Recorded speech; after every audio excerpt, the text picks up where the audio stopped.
Amišiai ten, akivaizdžiai matomi, bet jų gyvenimo būdas atrodo lyg atkeliavę iš kitos planetos. Kalbama ne tik apie tai, kad nenaudojame technologijų ar rengiamės kitaip.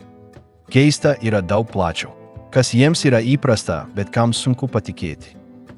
Viskas, ką jie daro, pradedant bendravimu, baigiant maisto gaminimu, gydymu ar švietimu, vadovaujasi taisyklėmis, kurios daugumai atrodo nelabai logiškos.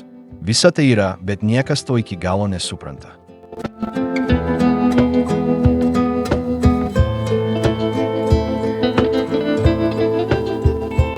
Tai papročiai, kurie nesikeitė ištisas kartas, nors pasaulis nebepanašus į tą, koks buvo kadaise. Ir stipriausia yra ne tai, ką jie daro, o kaip jie tai ištveria. Be paaiškinimų, be abejonių, be pertraukų. Bet jei nieko negali būti neįprasto.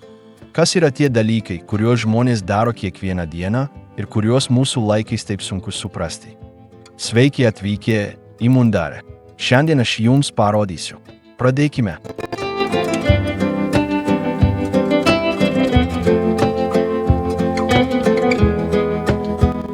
Telefonas, kurio negalite turėti namuose kiekvienuose šiuolaikiniuose namuose, telefonas yra neatsiejama aplinkos dalis. Tai virtuvėje, miegamajame ant valgomojo stalo. Tačiau tarp amišių tai neįsivaizduojama. Ne todėl, kad jie visiškai atmeta technologijas, bet todėl, kad mano, jog telefono įsinešimas į namus yra tarsi durų, kurių negalima uždaryti atidarimas. Štai kodėl daugelyje bendruomenių, jei kam nors reikia paskambinti, jis turi išeiti į lauką, nueiti iki sklypo ribos ir įeiti į medinį namelį atokiau nuo namo. Ten erdvėje be langų ar komforto stovi laidinis telefonas be interneto, be ekrano, be šiuolaikinių funkcijų. Jis naudojamas tik prireikus, niekada iš įpročio. Skambučiai turėtų būti trumpi, aiškūs ir tiesmuki. Niekas nesitikė, kad kas nors užsibus toje vietoje. Jei užtruks, bus aptarta, o jei jis pasikartoja, jis yra stebimas. Įdomiausia, kad šis telefonas nėra uždraustas. Tai leidžiama, tačiau laikantis tokių griežtų sąlygų, kad jos naudojimas tampa išimtiniu.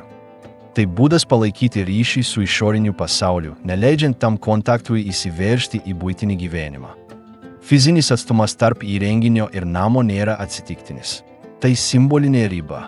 Vis dėlto, ypač tarp jaunų žmonių, kai kurie randa būdų, kaip apeiti šį apribojimą. Jie slepia mobiliuosius telefonus arklidėse, dieną juos išjungia, o naktį slapta naudojasi.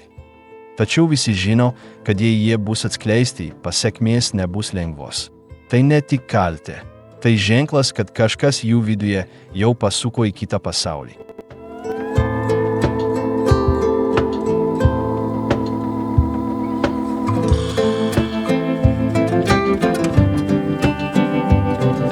Miegokite kartu neliečiant vienas kito daugumoje kultūrų, kai du jauni žmonės pradeda santykius, tikimasi tam tikro intimumo arba bent jau privačios erdvės vieniems kitus pažinti. Amišių bendruomenėse toks artumas egzistuoja, tačiau galioja taisyklė, kuri glumina visus negyvenančius toje grupėje. Piršlybų metu pora gali praleisti naktį kartu, gulėdami toje pačioje lovoje, neliesdami ir nepersikeisdami nė žodžio. Ši praktika vadinama sujungimu ir yra priimto, netgi prižiūrimo ritualo dalis, kur leidžiamas ne fizinis kontaktas, o galimybė dalintis erdvę tyloje, netiesiogiai prižiūrint. Nėra uždarų durų, nėra visiško privatumo. Daugelyje namų mama paruošia kambarį, sutvarko ant klodės ir tiksliai žino, kas su kuo miega, nelaukdama, kol kas nors įvyks už bendro miego ribų. Abu jaunuoliai atsigula apsirengę, atskirti medinę lentą, virvę ar net prisiūtų apdangalu, kuris apsaugo nuo trinties. Jie kelias valandas praleidžia gulėdami, be jokių trukdžių, be ekranų, be pokalbių. Tik artumas. Ir šioje priverstinėje ramybėje, be kišimosi, suderinamumas vertinamas taip, kad tai neturi nieko bendra su įprastu. Čia nekalbama apie provokaciją ar priverstinį nekaltumo demonstravimą. Tai drausmės, kontrolės ir noros sekti modeliu, kuriame troškimas neviešpatauja išbandymas. Daugelis kritikavo šią praktiką iš išorės, o kai kurie ją laiko rizikinga. Tačiau amišiams tai yra dalis kelio į stiprią santuoką. Jei kas nors nesilaiko taisyklių, jis praranda grupės pasitikėjimą. Ir tai jų sistemoje turi daugiau svorio nei bet koks skandalas. Amišių kultūroje pažinimas nereiškia kalbėjimo apie svajonės ar asmeninių skonių atradimo. Tai apima bendrą diskomforto ištvermę, kito žmogaus elgesio stebėjimą aplinkoje, kurioje nėra jokių dirgiklių, tik bendras buvimas kartu. Ir tai nors gali atrodyti kraštutinė, jiems atskleidžia daugiau nei bet koks pokalbis.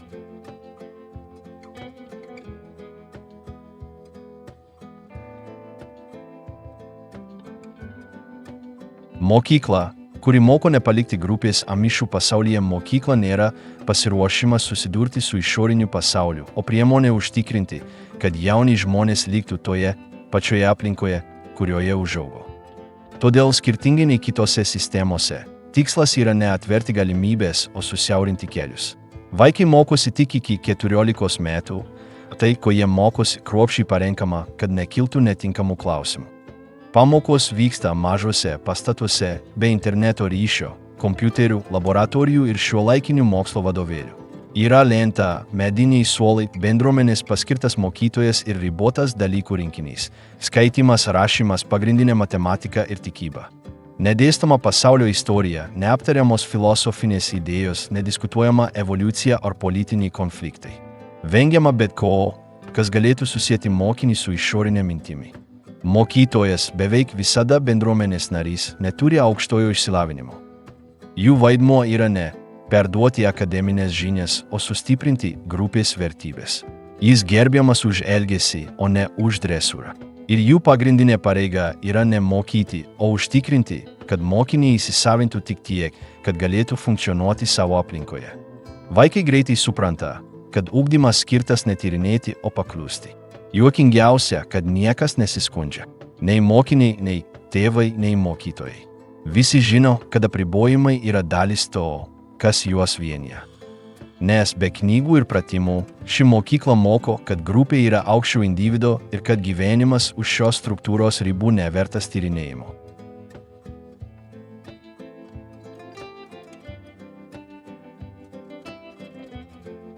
Vežimas kaip gyvenimo būdas, o ne kaip transporto priemonė, kai amišams reikia nuvykti iš vienos vietos į kitą. Jie neužveda automobilio ir nepasikonsultuoja su programėle. Jis lipa į arklių traukiamą medinę karietą ir juda pastoviu tempu, nepaisydamas ar kiti važiuoja greičiau. Jų ypatingumas slypi ne transporto priemonėje, o principe. Tai ne nostalgija ar tradicijos, o aiškus sprendimas nepasikliauti tuo, ko negali kontroliuoti. Vežimėliai nėra dekoratyviniai elementai ir nėra naudojami tik renginiams. Jie yra kasdienio gyvenimo dalis. Jie kruopščiai suprojektuoti, pagaminti bendruomenėje ir pritaikyti prie klimato ar kelio tipo. Vieni turi mažus langus, kiti tik šoninę angą. Nedaugelis naudoja gumines padangas.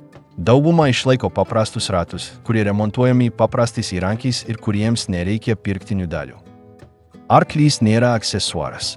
Jis yra bendradarbis šeimos ritmo dalis. Jis gerai maitinamas, jo kasdien rūpinamasi ir dresuojamas paklusti be netikėtumų. Kiekviena šeima žino savo charakterį, žino, kada yra pavargę ar serga ir pritaiko maršrutus pagal savo galimybės. Nėra skubėjimo, nėra eilė, nėra alternatyvių maršrutų. Keliaujate gyvūno tempu ir tas tempas tampa gyvenimo būdu. Išimtinėmis aplinkybėmis amišiai gali naudoti motorizuotas transporto priemonės, bet niekada patys jų nevairuoja. Jei jiems reikia dalyvauti nuotolinėme medicinėme susitikime, jie samdo išorinį vairuotoją, vadinamą samdomų vairuotojų, kuris juos ten nuveža netrukdydamas jų įprastai rutinai. Daugiau kalbų nėra. Muzika nenaudojama. Kelionė atlikta ir grįžimas atliktas. Svarbiausia, kad automobilio valdymas nebebūtų jūsų rankose. Jie keliauja, bet nesileidžia būti varomi greičio. Dalijant kelius su šiuolaikiniais automobiliais jiems tai netrukdo. Jie tęsia savo kelią nežiūrėdami, kas laukia už jų. Jie pasikabino atšvaitus, kad išvengtų avarijų, bet negreitėja. Jūsų laikas nesikeičia priklausomai nuo eismo. Jie nebėgioja, nesignalizuoja, nesijaudina, kad spėtų pirmieji. Tikslas nėra kelio gale. Kalbama apie tai, kaip jie keliauja per jį. Amišams vežimas neatspindi praeities. Tai simbolizuoja kitokį buvimo dabartyje būdą. Toks, kuriam nereikia benzino, ekranų ar atbulinės eigos jutiklių. Tik virvė, tvirta sėdynė ir arklys, kuris žino kelią.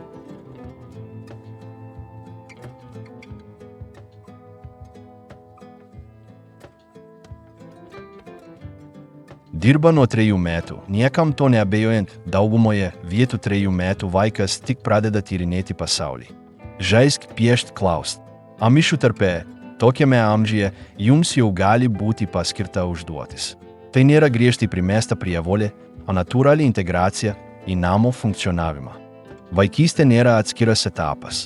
Nuo tos akimirkos, kai vaikai pradeda vaikščioti, jie tampa aktyvia, produktyvios aplinkos dalimi. Niekas jiems žodžiais nepaaiškina, ką jie turėtų daryti. Jie tiesiog stebi ir kartoja. Jei mama gamina maistą, dukra atneša malkų arba maišo mišinį. Jei tėvas sutvarko įrankius, sūnus paima vynis arba laiko lentą. Kol dirba suaugusieji, lygiagrečių žaidimų nėra. Žaidimas, kai jis egzistuoja, yra pagamintas iš tų pačių medžiagų, kaip ir darbas – žemės, medžio, virvių, mažų gyvūnų. Už pagalbą pagyrimo negausi. Atlygio taip pat nesitikima. Dalyvavimas yra brendimo dalis. Jei kas nors gerai atlieka savo darbą, jam tiesiog duodama sunkesnė užduotis. O jei jis to nepabaigia, jam leidžiama kartoti, kol išmoks. Niekas jo nespaudžia, bet ir dėl mažo sudėjimo jis nepateisinamas. Metams bėgant darbo krūvis didėja. Iki 5 metų daugelis jau moka atskirti sėklas, plauti indus ar pakuoti produktus. Būdami 7, jie gali gaminti tešlą arba rūpintis mažais gyvūnais. Kai kurie, būdami 10, jau tiksliai valdo įrankius. Mokymasis vyksta ne pagal mokyklos lygį, pagal šeimos poreikius. Vaikai nereikalauja daugiau laisvo laiko. Ne todėl, kad jie to nenori, bet todėl, kad tai net nesvarstoma kaip galimybė. Jie anksti keliasi, seka paskui vyresniuosius ir prisitaiko. Tai, ką jie daro, nevadinama darbu. Tai tiesiog gyvenimas kaip struktūros, kurioje niekas nėra paliekamas nuošalyje dalis. Įdomiausia, kad tai nepatiriama su griežtumu. Niekas nešaukia, niekas nebaudžia, niekas neverčia grasinimais. Bet grupiai stebi. Jei vaikas išsiblaškęs, tai matosi. Jei jis atsisako, tai aptariama. Ir po truputį aplinka jį stumia atsisėsti. Nes toje dinamikoje vertė suteikia naudingumas. Nėra skirtumo tarp to, ką daro tėvai ir to, ką daro vaikai. Jei jiems reikia rinkti malkas, jie eina kartu. Jei reikia kepti duoną, visi padeda. Tai, kas išmokstama, perduodama be paaiškinimų. O kai vaikas pradeda pats kažką daryti, su juo nebesielgiama kaip su vaiku. Tai įtraukta.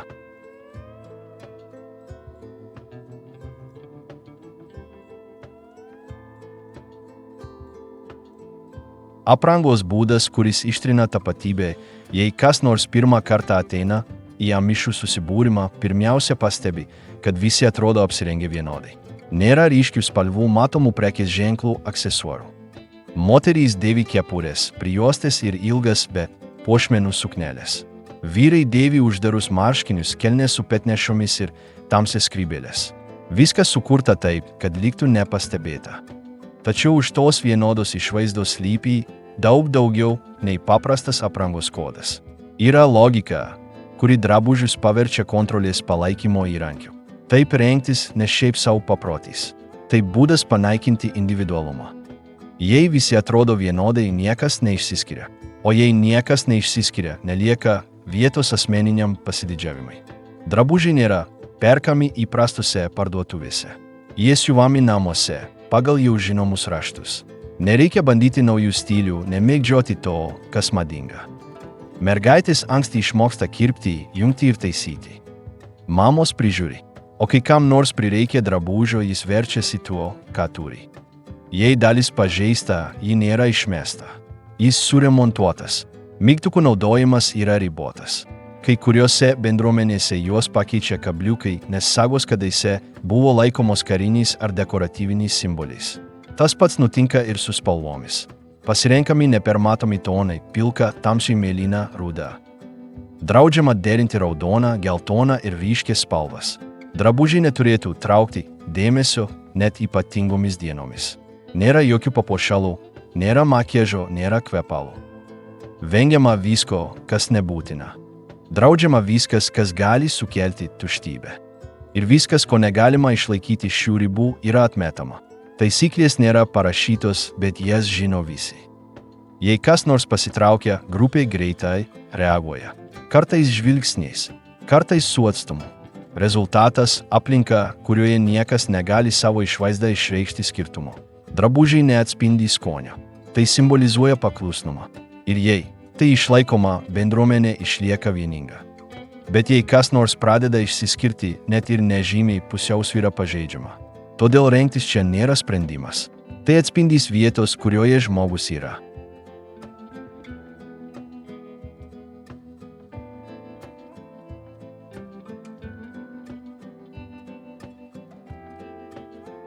Bausmės taikomos nekalbant, kai mišių bendruomenės narys pažeidžia svarbią taisyklę, ant jo nešaukiama, jam negrasinama ar jis fiziškai baudžiamas. Vietoj to vyksta daug tyliau ir daug garsiau. Žmogus nustoja kalbėti. Niekas jo neišmeta. Niekas jam nesako, kad jis uždarytas. Jie tiesiog jį užblokavo nepratardami nei žodžio. Sankcija neskelbiama. Nėra jokio susitikimo, kuris tai paaiškintų ir nereikia to pateisinti. Jis taikomas nedelsiant ir visi žino, ką daryti. Jei anksčiau atvykus jūs kažkas pasveikino, tai dabar jūs nesulaukėte jokio atsakymo. Jei jis ko nors paklausdavo, jie jam nebeatsakydavo. Jei bandai dalyvauti bendroje veikloje, tau leidžiama ten būti, bet esi ignoruojamas. Nėra jokios konfrontacijos. Yra tuštuma. Šis metodas, vadinamas šuning, yra socialinės izoliacijos forma. Fizinės bausmės nebūtinos norint perduoti žinią. Buvimas čia ir dabar, bet jausmas, kad nebeturi reikšmės, turi tiesioginį poveikį. Ir juokingiausia, kad nėra jokio smurto. Vienintelis pasikeitimas yra tai, kad kiti nebereaguoja. Tas abejingumas tampa griežčiausia sankcija. Bausmės priežastis gali būti įvairi. Draudžiamų technologijų naudojimas, nepaklusnumas vadovams arba elgesys laikomas netinkamu. Išorinio pasaulio akyse tai nebūtinai turi būti kažkas rimto. Pakanka, kad tai paveiktų grupės harmoniją.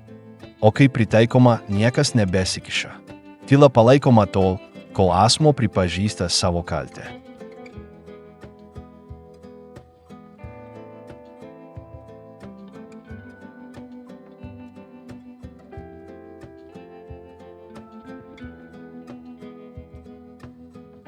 Susitikimai, kuriuose žmonės dainuoja, bet nekalba kiekvieną savaitę, mišių jaunimas renkasi paskirtuose namuose, kad praleistų laiką kartu.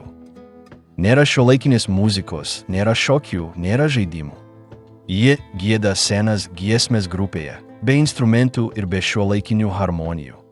Jie sėdi eilėmis, atverčia knygas ir dainuoja valandas visi tuo pačiu ritmu. Labiausiai stebina tai, kad šių susitikimų metu kalbėti draudžiama. Nėra jokių prieštaravimų ar atviro flirto. Niekas negali prieiti prie kito žmogaus, kad pradėtų pokalbį. Tik dainuok. Tai daroma tyliai, lėtomis melodijomis, kurios tęsiasi daug toliau, nei galima būtų tikėtis. Jis nėra skirtas pramogoms. Siekiame būti šalia, dalintis nieko, daugiau nesakydami. Per šiuos susitikimus daugelis jaunų žmonių sutinka žmogų, kuris galėtų tapti jų partneriu. Bet tas ryšys neprasideda žodžiais. Tai prasideda trumpais žvilgsniais, minimaliais gestais ir pasikartojančių buvimų toje pačioje erdvėje. Tai tylus kodas, kuriame svarbi kiekviena detalė. Subtilus šypsnys gali reikšti susidomėjimą. Išsiblaškymas gali būti smerkiamas. Viskas stebima, net jei niekas nieko nesako. Dainai pasibaigus, kai kurie lieka padėti sutvarkyti vietą. Būtent tuo metu ir tik tada gali būti šiek tiek laisvesnis bendravimas. Apkeičiamos trumpos frazės, aptariami nereikšmingi dalykai ir užsimenama apie ateities ketinimus. Bet visada leistinose ribose. Niekas neveikia už šių ribų nerizikuodamas patirti pasekmių. Dalyvauja ir suaugusieji. Jie nedalyvauja giedant, bet stebi. Jie nesertina tiesiai, o stebi iš tolo. Jų buvimas netrukdo, bet nustato ribas.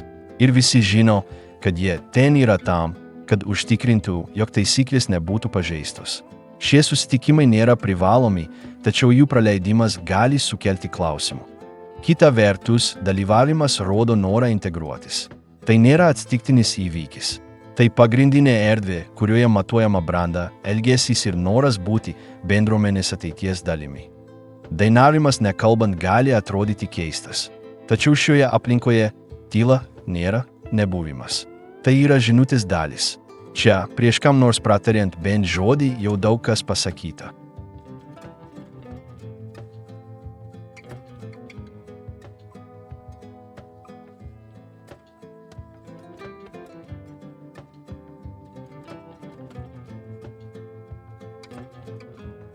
Įmonės, kurios veikia nebendraudamos su klientais, gali atrodyti, kad verslui neįmanoma klestėti be klientų aptarnavimo, matomos reklamos, telefono linijos ar socialinių tinklų. Tačiau daugelyje amišų bendruomenių tai yra norma. Staliaus dirbtuvėms, kepykloms, pertvarkytoms tvartams ar prekystaliams kaimo turguose žodžių nereikia, kad veiktų. Kas siūloma, nėra šaukiama. Pateikta kartu su produktu. O bendravimas su pirkėjais apsiriboja būtiniausiais dalykais. Aplinkoje, kurioje kontroliuojamas asmeninis įvaizdis ir tiksliai matuojamas kontaktas su išoriniu pasauliu, aptarnaujantis klientus tai daro tylėdami, trumpais gestais, nepratęsdami pokalbio. Nėra jokių įtikinėjimų, jokių pasiūlymų, jokių bandymų sukurti lojalumą. Jei kas nors įeina į vietą, jį pasitinka paprasta, švari aplinka, viskas paruošta, bet be žodinio pasveikinimo. Kartais pardavėjas net nežiūri į akis. Jis atlieka operaciją, surenka pinigus ir tęsia savo užduotį. Neamišų klientai, ypač nuolatiniai, jau žino šią logiką. Jie nesitikė priverstinės šypsenos ar pokalbio. Jie žino, kad yra ten dėl kokybės, o ne dėl dėmesio. Pirmą kartą apsilankantys gali jaustis sutrikę. Bet jei jie sugrįž, tai todėl, kad suprato, jog čia neperki vien užuojautą. Jūs perkate remdamiesi pasitikėjimu. Verslas dažnai yra prijungtas prie šeimos namų, atskirtas tik durimis arba siena. Riba tarp buitinės ir produktyvios veiklos yra aiški ir niekas pašalinis jos neperžengia. Klientas nekviečiamas stebėti viso seminaro, jam taip pat nesiūloma atsigerti, kol laukia. Viskas vyksta tinkamoje erdvėje ir tinkamu laiku. Labiausiai stebina tai, kad nepaisant to, jog nesilaiko jokios rinkodaros strategijos, daugelis šių įmonių klesti labiau nei tos, kurios jie taiko. Kai kurie užsakymai planuojami iš anksto, net prieš kelis mėnesius. Kiti priimami tik tuo atveju, jei įvykdomos tam tikros sąlygos. Tiesioginės konkurencijos nėra, nes nėra noro konkuruoti. Jis pagaminamas, pristatomas, o visa kita priklauso nuo to, ar jį įsigijęs asmo gerai apie jį kalba savo pasaulyje. Šioje sistemoje reputacija nesukuriama kalbomis. Jis kuriamas išpildant. Įtikinti nereikia. Tiesiog būk čia ir dabar, tesek tai, kas pažadėta, ir nepasiduok nesėkmei. Štai kaip tai veikia. Ir taip stovi.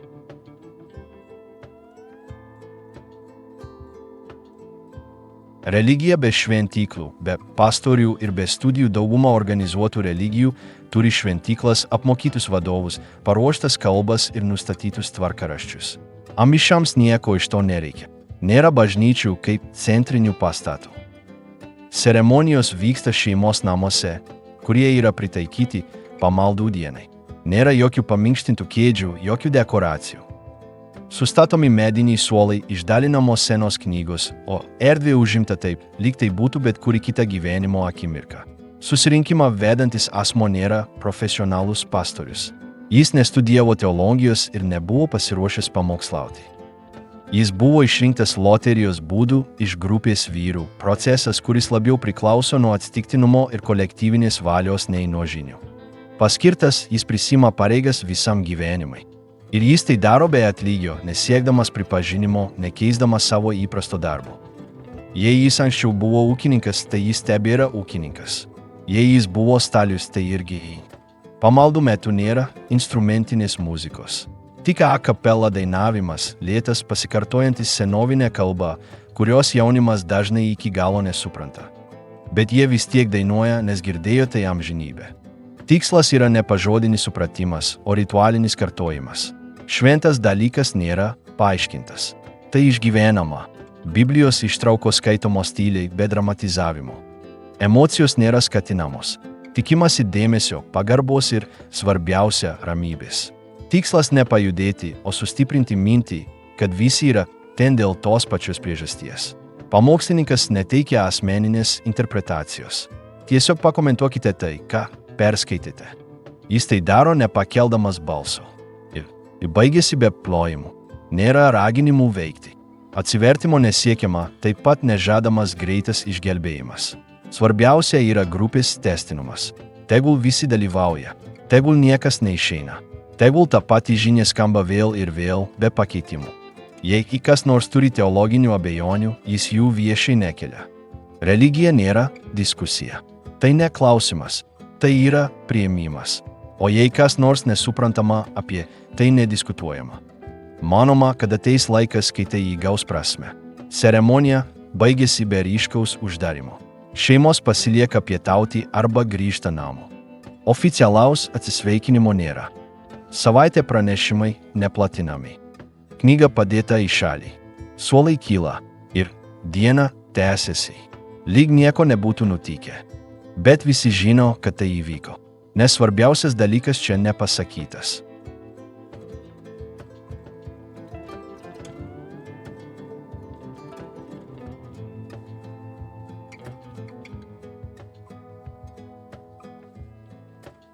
Virtuvė be elektrinės orkaitės ar užrašytų receptų. Amišų namuose virtuvė yra kasdienio gyvenimo širdis, tačiau ji visiškai kitokia nei šiuolaikinėje virtuvėje. Nėra mikrobangų krosnelės, elektrinio maišytuvo, konvekcinės orkaitės.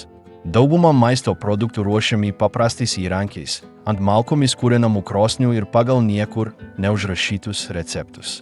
Moterys mintinai moka kiekius. Jie nesveria skaitmeninių tikslumų, nematuoja graduotais stiklais. Jie žino, kada mišinys paruoštas iš jo tekstūros, kvapo, garso maišant. Tai, kas perduodama, yra ne instrukcijos, o praktika. Dukros stebi, motinos moko daug nesakydamos. Jei kas nors nori mokytis, jis turi būti šalia, o ne klausinėti. Nes čia maisto gaminimas nėra teorija. Tai kartojimas. Ingredientai taip pat vadovaujasi vidinė logika. Daugelis jų gaunami iš paties sodo arba iš kaimynų mainų. Miltai, sviestas, pienas, kiaušiniai, daržovės. Viskas pasiekia stalą, perėjęs pro pažįstamas rankas. Nėra jokių blizgančių pakuočių ar etikečių. Jei kažko trūksta, tai pritaikoma. O jei patiekalo nepavyksta paruošti tiksliai taip, kaip numatyta, be jokių problemų galima pagaminti ką nors kito. Duonos kepimas daugelyje namų yra kasdienybė. Jis minkomas rankomis, kepamas akmeninėse arba metalinėse krosnyse ir dalijamasi su šeimos nariais, niekam nevadinant jo ypatingu. Duonos kepimas nėra įvykis. Tai ritmo dalis, kaip paruošti sriubą, konservuoti vaisius ar daržoves žiemai. Niekas neimprovizuota, bet ir niekas nešvenčiama. Jūs negaminate maisto, kad padarytumėte įspūdį. Lėkštė nėra dekoruota. Jokių eksperimentų su retais ingredientais. Tikslas ne diegti naujoves, o išlaikyti. Maistas turėtų būti maistingas, pakankamas ir ilgai trunkantis. Nėra jokio pertekliaus. Nėra jokių atliekų. O viskas, kas lieka, išsaugoma vėlesniam laikui. Valgio metu nėra televizoriaus, jokių pertraukimų, jokių telefonų tikrinimų. Jis valgomas tyliai arba su išmatuotu pokalbiu. Niekas neaptarnaujamas anksčiau nei kiti. Niekas nepalieka stalo be priežasties. Apie meniu nekalbama, apie skonį nekomentuojama. Gestu padėkojate ir tęsite dienos darbus. Čia maisto gaminimas nėra nei menas, nei aistra. Tai yra atsakomybė. Ir kaip ir visa kita šioje aplinkoje, tai daroma nesiekiant pripažinimo. Nes nematomas darbas yra tai, kas palaiko visą bendruomenę gyvą.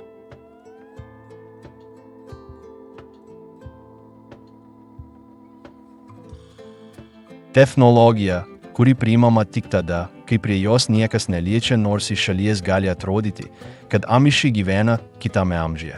Tiesa ta, kad jie neatmeta visų technologijų. Jie tai priima, bet labai specifinėmis sąlygomis. Ir įdomiausia, kad jie gali dirbti su moderniomis mašinomis, jei tik ne jie jas įjungia. Riba slypi ne objekte, o tame, kas jį valdo. Kai kuriuose amišų dirbtuvėse aukštos klasės baldai gaminami naudojant elektrinius pjūklus, kompresorius arba hidraulinius presus. Tačiau ten dirbantis amišiai mygtukų nespaudžia. Mašinų veikimas priklauso nuo atskiro generatoriaus, kurį įjungia išorinis asmuo, arba net alternatyvios mechaninės sistemos, kuriai nereikia tiesioginės elektros energijos. Šiose erdvėse darbuotojai juda tarp modernios įrangos tiesiogiai, nenaudodami jos elektroninių funkcijų. Jie šlifuoja, montuoja, organizuoja. Bet jie neprogramuoja, nestebi ekranų, nesaveikauja su skaitmeniniais įrenginiais. Technologijos yra, bet jos netampa gyvenimo būdo dalimi. Namo jis nenešamas. Vaikai nėra mokomi. Jis lieka kaip išorinis įrankis. Tas pats nutinka ir su elektra. Kai kuriuose bendruomenėse dirbtinis apšvietimas tam tikrose vietose leidžiamas, jei jis gaunamas iš kontroliuojamo šaltinio, pavyzdžiui, autonominio generatoriaus. Kitose šalyse dujų ar hidraulinės sistemos yra priimtinos, bet prie viešojo tinklo prijungti kabeliai ne. Vengiama nuolatinio ryšio su išoriniu pasauliu, o ne retkarčiais pasitaikančio prietaiso naudingumo. Toks prisitaikymas leidžia amišams išlaikyti pelningą verslą, neatsisakant savo gyvenimo būdo. Jie parduoda ne amišams, gamina rinkoje konkuruojančius produktus ir kartais net juos gabena kitų vairuojamomis transporto priemonėmis. Bet viskas reglamentuota. Improvizacijai vietos nėra. O jei bendruomenė įrankį laiko pernelyg invaziniu, jis tiesiog uždraudžiamas. Galiausiai tai ne apie technologijas, taip ar ne. Tai yra kliūtys. Kol objektas nekeičia vidinės tvarkos, jis toleruojamas. Bet vos tik pradeda keistis įpročiai, prioritetai ar kalba, to atsisakoma. Nes amišams svarbiausia nejudėti į priekį. Tai skirta išsaugoti.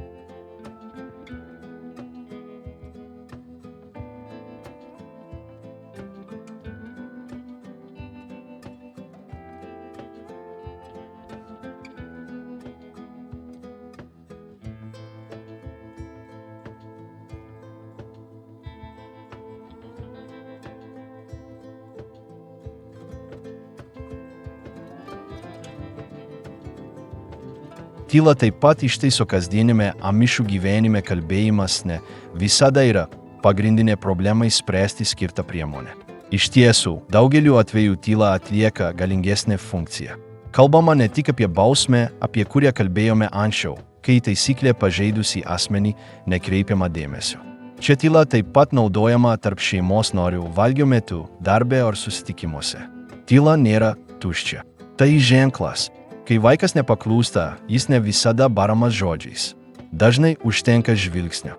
Jei atkakliai reikalausite, suaugęs asmuo gali nieko nesakyti. Jis tiesiog nueina, pakeičia užduotis, leidžia vaikui pajusti ribos peržengimo svorį. Tyla tokiu atveju nėra atsakymo trūkumas. Tai būdas pasakyti, kad kažkas buvo negerai, nereikalaujant to paaiškinti. Tarp suaugusiųjų vyksta kažkas panašaus. Jei kas nors elgiasi už priimtų rėmų ribų, kiti nedalyvauja tiesioginėje konfrontacijoje. Ilgų diskusijų nebūna. Esmė ne įtikinėjime. Tikimasi. Ir per tą laiką šis klausimas nėra aptariamas. Atitraukiami tik žodžiai, gestai, sąveika. Kol žmogus nepastebi skirtumo. Arba pakeisti, arba nueiti. Šis bendravimo būdas nėra tiesiogiai mokomas. Mokaisi stebėdamas. Amišai nuo mažens žino, kad kalbėtis ne visada būtina. O kai kas nors nekalba, reikia atkreipti dėmesį. Tai gali būti iš pagarbos, diskomforto ar atstumo. Bet niekada dėl neatsargumo. Čia tyla visada kažką reiškia. Bendruomenės susirinkimų metu, net ir sprendimų priėmimo srityse, kalbama trumpai. Niekas nepertraukia, niekas nekelia balso. Kai dėl klausimo reikia susitarti, lyderiai siūlo, o kiti tiesiog linkteli arba gestikuliuoja. Atviro balsavimo nėra. Nėra jokių diskusijų. Dėl elgesio yra sutarimas. O jei kas nors prieštarauja, jie tai daro tylėdami, kai visi kiti davė sutikimo ženklus. Ši sistema taikoma ir intimesnėmis akimirkomis. Poroje, šeimoje, auklėjant vaikus. Ne viskas aptariama. Ne kiekvienas gestas yra išaiškinamas. Daugelis dalykų laikomi savaime suprantamais, o kai jų nesilaikoma, atviras konfliktas nekyla. Sukuriama tuščia erdvė. Ir ta erdvė tampa tikruoju pokalbiu. Iš išorės tai gali atrodyti įtempta ar net nemalonu. Tačiau amišų aplinkoje tai yra tvarkos dalis. Ne viskas pasakyta. Ne viskas atsakyta. Ir kai tai priimama, grupė funkcionuoja be matomos trinties. Nes čia triukšmas nepageidautinas. O kai to išvengiama, visi geriau supranta savo poziciją.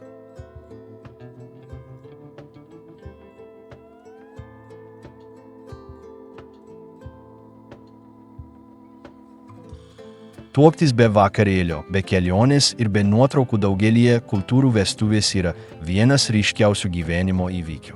Jis švenčiama su svečiais, prašmatniomis suknelėmis, muzika, gausiu maistų ir šimtais nuotraukų. Amišams susituokti reiškia visiškai priešingai. Jokių vakarėlių, jokių medaus mėnesio kelionių, jokių suvenyrinių nuotraukų. Svarbu ne įvykis, o įsipareigojimas, kuris prasideda paprastai, tyliai. Dauguma vestuvių vyksta spalio, gruodžio mėnesiais po derliaus nuėmimo, kai laukuose mažiau darbo. Apie ceremoniją iš anksto nepranešama iš anksto. Pora jau žinoma bendruomeniai ir visi žino, kad ateis laikas. Kvietimai nesiunčiami, data neskelbiama. Jis organizuojamas vieno iš dviejų, dažniausiai nuotakos namuose, o viskas, kas reikalinga, paruošiama padedant šeimai ir kaimynams. Diena prasideda anksti. Dalyviai atvyko apsirengę kaip įprasta, be jokių ypatingų puošmenų. Nuotaka nedėvi šydo, nedažo makiažo ar puokštės. Jos suknelė nauja, bet tokio pat stiliaus, kokį įvilkėtų bet kurią kitą dieną. Jaunikis vilki geriausius marškinius ir skrybėlę, bet nesistengia išsiskirti. Svarbiausia ne vaizdas, tai buvimas ten. Ceremoniją sudaro maldos, skaitiniai ir dainos. Tai trunka kelias valandas. Nėra jokių romantiškų kalbų, žiedų mainų, asmeninių žodžių. Pora sėdi priekyje tyloje, o religiniai vadovai vadovauja susitikimai. Niekas neploja, niekas nešūkteli, te gyvuoja nuotaka ir jaunikis. O kai viskas baigėsi, pora, kaip visada, prisijungia prie likusiųjų. Tada patiekiami didelį valgį, kuriuos paruošia bendruomenės moterys. Valgome tvarkingai, be foninės muzikos, be žaidimų, be tostų. Viskas tvarkingai sutvarkyta, bet be jokių pagražinimų. Svarbu dalintis, o ne daryti įspūdį. Medaus mėnuo kaip koncepcija neegzistuoja. Pora nakvoja jaunikio tėvų namuose arba netoliese esančiuose namuose. Kitomis dienomis jie lanko giminės ir kaimynus. Jie nekeliauja, neilsisi, nevažiuoja švęsti. Naujas gyvenimas prasideda nuo darbo, nuo rutinos, nuo integracijos į sistemą, kurią jie jau pažįsta. Nuotraukos nedaromos. Prisiminimai neskelbiami. Dienos prisiminimas išliko tiems, kurie ten buvo ir to pakanka. Amišams santuoka nėra skirta kažko parodyti pasauliui. Tai prisima vaidmenį grupėje. O kai tai nutinka, visa kita gali nutilti.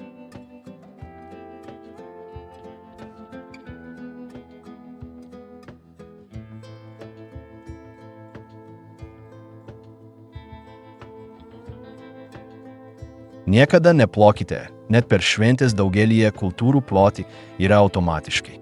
Kažkas baigia kalbėti ir jie ploja. Vaikas švenčia gimtadienį, jam plojama. Būna vestuvės pasiekimas įvykis. Ir visada girdisi plojimai. Tačiau amišų pasaulyje tokio papročio tiesiog nėra. Nėra plojimų. To nesitikima, to neleidžiama, to nepraktikuojama. Ta vieta užima tyla. Ir tai nejaučiama kaip tuštuma, o kaip pagarba. Jei kas nors gerai dainuoja per susirinkimą, jo neatpažįsta plojimais. Jei vaikas deklamuoja tekstą, jam neplojama. Jam padėkojate žvilgsniu, paprastų žodžių, o kartais tiesiog nieko nesakydami. Nes čia tam, kas padaryta gerai, nereikia pastiprinimo. Ši taisyklė nėra menkavertė. Tai atspindi visą gyvenimo supratimo būdą. Plojimai iškelia individą į centrą. Tai jį skiria nuo grupės. Pakeis situaciją, net jei tai tik akimirkai. Ir būtent to amišai ir stengiasi išvengti. Jie nori, kad kiekvienas veiksmas būtų vertingas pats savaime, o ne dėl reakcijos, kurią jis sukelia.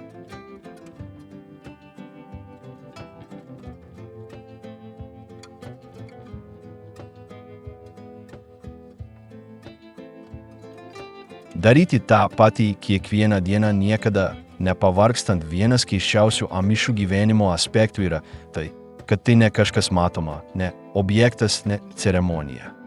Tai jūsų santykis su rutina. Nors daugelyje aplinkų vertinama įvairovė, nuolatiniai pokyčiai ir inovacijos, tarp amišų saugumo suteikia kartojimas. Daryti tą patį kiekvieną dieną nėra našta. Tai yra tai, kas palaiko viską veikiant. Rytas visada prasideda vienodai. Jie keliasi anksti prieš aušrą. Užduotys aiškios. Gyvūnai šeriami, krosnis užkuriama, grindys iššluojamos. Nėra jokių konsultacijų dėl darbotvarkės, jokios improvizacijos. Kiekvienas žino, kas jam tinka ir niekam to nesako. Dėvėti drabužiai nesikeičia. Keliai, kuriais keliaujama, yra tie patys. Įrankiai nėra dažnai atnaujinami. Kalbamos įprastos maldos. Ir atrodo, kad niekas nenori nieko keisti. Nes pokyčiai kelia abejonių. Ir abejonė jiems suardo ritmą, kuris laiko grupė kartu. Sekmadieniais vyksta religiniai susirinkimai. Kiekvienas savoji vis kitaip name, bet su ta pačia struktūra. Nesvarbu, kiek kartų daina ar tekstas buvo girdėti. Tai kartodžiausiai, ar tai nėra nuobodų. Sustiprina, tai suteikia džiaugsmą, kad viskas juda į priekį, kad viskas yra savo vietos. Pamačius visą tai, neįmanoma neklausti, kaip jie gali toliau taip gyventi, tarsi laikas būtų sustojęs. Jiems niekas, ką jie daro, nėra keista. Tačiau žiūrint iš šalies, kiekvienas jų paprotys atrodo paimtas iš kito pasaulio. Tai ne tik apie senas tradicijas. Tai mąstymo, jausmo, egzistencijos būdas, kuris tiesiogiai prieštarauja šiuolaikiniai logikai. Ir galbūt tai labiausiai stebina, kad jie nepasimetė praeityje, o pavertė ją savo dabartimi, kuri likusiam pasauliui tiesiog neturi prasmės.